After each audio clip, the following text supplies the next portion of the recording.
Welcome back to the lab. Whoa. Where are we? This is weird. I just wanted to take this moment to say that I've been having a lot of fun with our DIY UPS series.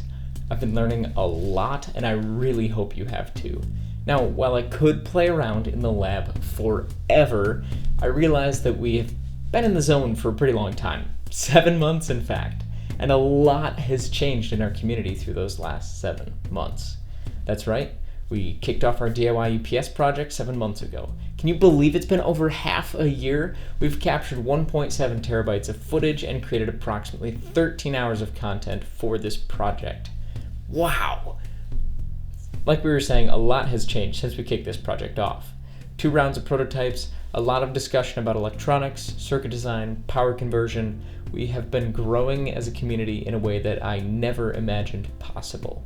So I just want to take this moment, this break, to talk about a couple things that are on my heart. I want to generally document where we are as a community right now. I want to be able to look back on this moment to know where we were in 2019. Before I get too far ahead of myself, I just want to say thank you to everyone who's reached out to provide feedback, chat about their projects, or shared this channel with a friend. That helps not only me and us out a lot. I just really appreciate it, even if it didn't help anything at all. After all, the mission of this channel hasn't changed in the last 6 months. I'm passionate about electronics, I'm passionate about mentoring, and I strongly believe that learning about electronics doesn't need to have prerequisites. There doesn't need to be experience required to get started. All that someone requires to get started in electronics with us is dedication and a right-sized project to push their boundaries. Will the starter projects be as cool as a 2 kilowatt UPS? No, maybe not. But everyone has to start somewhere, and my first project was a 555 timer that blinked an LED and sounded a buzzer. That was many years ago now, but I'm in no way ashamed of where I started, and I'd encourage you all to start somewhere the same. My learning is still founded in organic, project-based growth, but experience, mentorship, and education all being a big part of that. That hasn't changed, and I don't want it to change. Speaking of projects, I think that I still have that 555 timer project somewhere. I think. Maybe I'll find it one day and we can do a teardown. Getting things back on the rails though. I really appreciate your contributions to the channel because you are what makes this community a community. Without you, I'm just a crazy guy talking to a camera. I just can't say it enough. Thank you for leaning in and making this community something worth getting excited about. There are a couple ideas that have been rolling around in my head for a while, and I'm starting to get really excited about them. One of these started from a viewer suggestion, actually from a viewer called The Arduino Guy. They are starting to design an open source motor driver for the EV community, and I think that's pretty awesome. He reached out for some support in his projects, one thing led to another, and now I think that I want to do a series that might end up making something for our community. The plan, at least the plan in my head, is to design a higher power brushless DC motor controller in the legacy Arduino Shield form factor. What do I mean by higher power? I mean something that requires active cooling to function properly. Why use that form factor? Well, because I know there's kits that are 8 32-bit Arduinos, Cypress PSOC, and STM32, and they're all compatible with that footprint, so I'm sure there's more. I love cross-vendor compatibility for a hardware interface because that allows for exploring how a particular control algorithm will run on radically different hardware with minimal effort. And I want this to be built for the highest power level that I can reasonably justify as not being inherently dangerous. Now, our design almost certainly won't be a perfect drop-in solution for Arduino Guy, but that doesn't mean that it won't help them. We'll discuss the concepts related to designing a brushless DC motor controller in a way that should be applicable to many designs, rather than only our own. We'll use this design as a tool to keep us on track while highlighting nuggets of good design practice, and that should help them along a lot. The big picture is, I think there may be some people in this community that would enjoy a brushless DC motor driver in a kit like this that would let them design their own control loop and control higher power motors.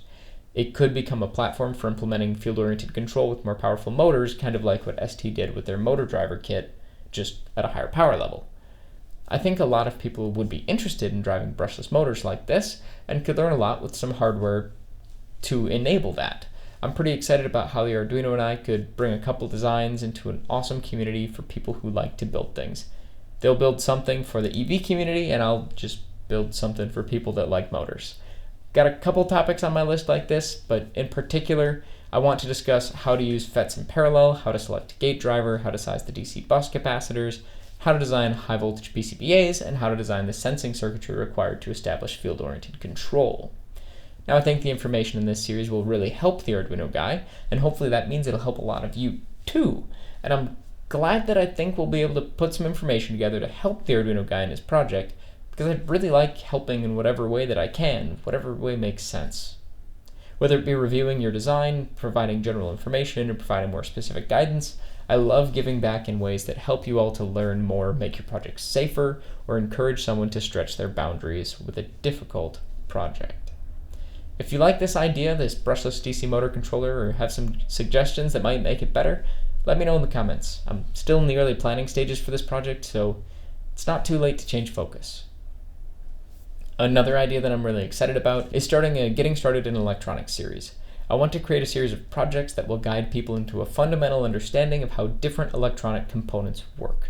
I know this has been done before in many ways, so I'll try to make my approach unique in some way, but I'm thinking that a combination of online content, paper documentation, and Kit and Q&A via the comments will be a powerful tool to encourage some of our less experienced DIYers to get their hands dirty. I want to cover all the basic circuit components, resistors, capacitors, inductors, diodes, transistors, and some ICs as well. I have a lot of details to work out on this one, but I want the kit to be breadboardable. I want the parts list to be cheap, and I want the projects to be easily scalable for use in a traditional educational environment, like a school, 4-H, wherever.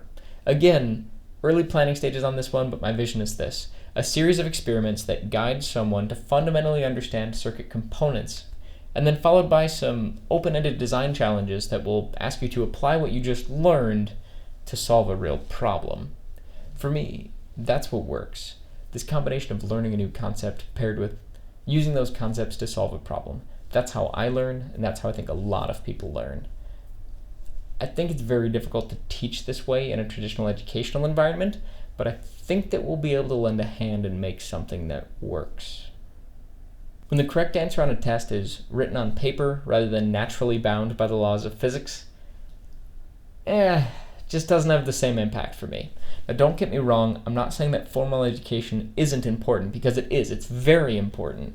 There's a lot of jobs out there that require formal education on one level or another, school, college, or university, and those are the places where you set the course for the rest of your life. Formal education is very important. What I'm trying to say is that I want to put this tool in the hands of people that like to educate others with hands-on experiences. I want to enable schools, parents, and I want to enable everyone to teach younger people about electronics in a way that would have worked well for me when I was there, even if they themselves don't understand the concepts well enough to teach it to those students. Now, I'm pumped up about this idea. It's taking a step back from the awesome projects, but we'll be doing something that I think is very, very important, and I could see this turning into a series of lessons at a variety of skill levels. Let me know if you like this idea, or if you have some thoughts about how I can make it more effective for you. If there's anything that you'd like to learn about specifically, let me know too, and I can plan out a couple courses. Try to make a nice arc to lead someone from basic components through microcontroller projects, since I think Arduinos really get a lot of people into this community. So those are a couple of ideas that I'm working on making a reality right now. Don't really have an ETA, but I'm working on it, so it'll happen eventually. I hope that you're excited about those projects as much as I am. We aren't going to stop the big projects, but I want to slip in more of this little stuff as we go along. A little variety goes a long way to keep me fresh. Speaking of making things a reality, I'm blown away. You must have been spreading the word, because this community feels like it has been blowing up. I know we're still pretty small, but it feels like it's been blowing up. So this might not mean much to everyone, especially the bigger creators, but I watched this community crawl from 0 to 50 subscribers over the course of 14 months. I was pouring time and energy into this, just the same as I am now, but to watch this community explode from 50 people to over 150 people in just a few months, wow. That's all I can say. Wow. We tripled in size in a small fraction of the time, and I owe it all to you. I think that it's great that our little corner of the internet's growing, but what's even better than numbers to me is the way that the dynamic has shifted over the last couple of months. I've had 5, 6, 7, probably 10 folks or so reach out over a variety of mediums to share about their projects or ask for advice, and I just love that. I love it when the dynamic of our community transitions from a one-sided thing to a two-sided conversation. Let's keep doing that. One way that I like to keep our conversations two-sided is through live streaming, and I've really enjoyed some of the live streams we've done in the past, and I'm excited to do more. It's just difficult to do with a lot of what we do. I mean, I could live stream circuit design, but watching someone design a circuit is probably the least interesting thing to watch ever.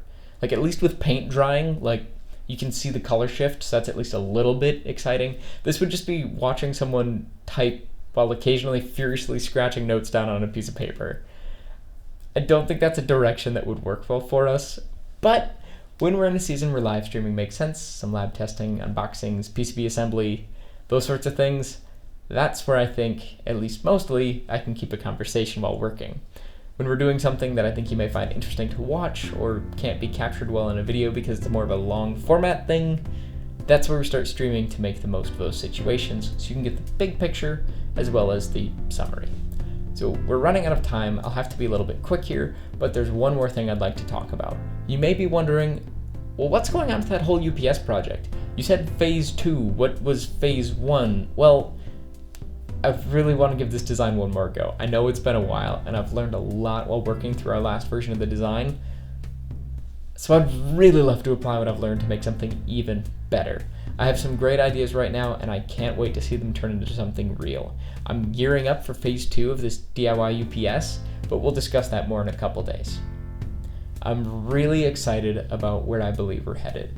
I'm elated with the conversations I've had with you all via email or in the comments on Twitter. I simply can't thank you enough for supporting this community with your time, your viewership. It's been one heck of a journey from 1 to over 150, and I'm excited to see what the future holds. If you like what you saw today, consider subscribing if you'd like to be notified of our future videos, where we'll be kicking off phase 2 of our UPS design to work in some of those new ideas. If you're feeling inspired to kick off your own project or have something else to say, let me know by hitting the like button on this video or leaving a comment letting us know what's on your mind. Most of all, I'm glad to have taken this time to chat with you today, and I hope to see you again soon. Thanks for watching EE for Everyone, and thank you for staying till the end. Bye!